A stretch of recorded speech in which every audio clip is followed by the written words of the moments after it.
Let me do something to my hair really quick. Some people have it all twisted up. When someone says not forgetting is not moving on, they're the problem. They either hurt you before or someone else. I was a victim of pride, but not in the way that you may think. I'm actually rarely prideful.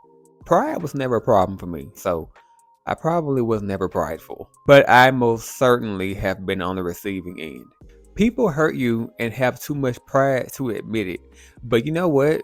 I actually stopped looking for a verbal confession. I don't need a verbal confession or acceptance from these people. They wish they had that power over me. They used to, I'm not going to lie. It meant the world to me if someone would just verbally confess that they purposely tried to break me. That's all I wanted, just a confession. I didn't know that they got off by saying this from me, and looking back, I wonder what the hell that was gonna fix. If they had just said yeah, what was that gonna do?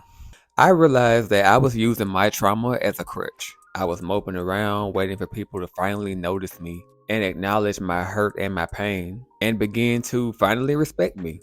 I realized this about 4 years ago when my uncle basically called all of this out.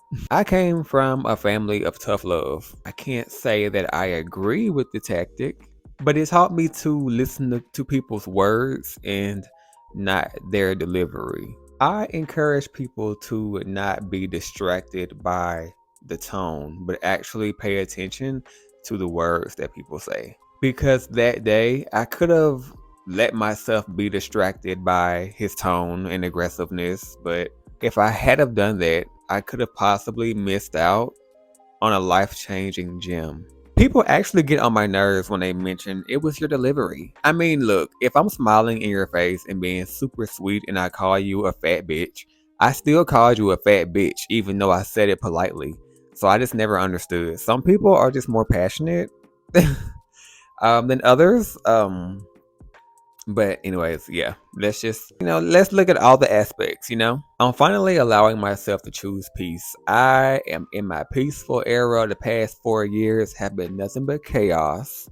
There are moments when I think I healed from something and I later find out that I'm not there yet. I see certain people from my past now that I'm back in my hometown temporarily, and I get a flood of familiar emotions that lead to traumatic memories that I thought I locked away forever. It's okay. I am not weak. I am not a beta male, whatever the fuck that means. I am not soft, even though in my soft boy era, but those are two different types of soft. I am strong. I am wise. I took all the stones that were thrown at me over the years, and I'm now building a structure to climb to the top and get to my goals in life. Have you ever scraped your knee or your elbow? And as time passes by, a scab forms and you pick at it, which reopens the wound. That's us when we dwell on things from the past. I used to do that, and I'm still working on it. Boo hoo, why did that happen to me? Honestly, why not me? I never thought I'd ever say that. I actually grew up in a Baptist church, and a lot of Christian people say, why not me, when bad things happen to them. I never understood it because my response is, what do you mean? But my interpretation of why not me is it could have been worse. Could have also been better, but it could have been so much worse. Despite what it was, I'm thankful that God held my hand the entire time. Or the universe, whatever you believe in. But for me, it's God. I am thankful for the hunger, creativity, wisdom, faith, strength, endurance, and much more that came out of these traumatizing obstacles. Life is what we make it. I chose to be a sunflower and sprout from concrete instead of a wilted rose that was plucked and tossed away. I'm working on using the words I love you. I didn't realize how uncomfortable I get to say those words out loud. I didn't come from a household that does that. And now we're at a certain point where we try to do it, but it's so uncomfortable. I'm also working on opening up and being more sociable. I also want to get into dating. I was pushed away by people for so long. I found comfortness in being alone. Comfortness, is that a word? I found comfort in being alone.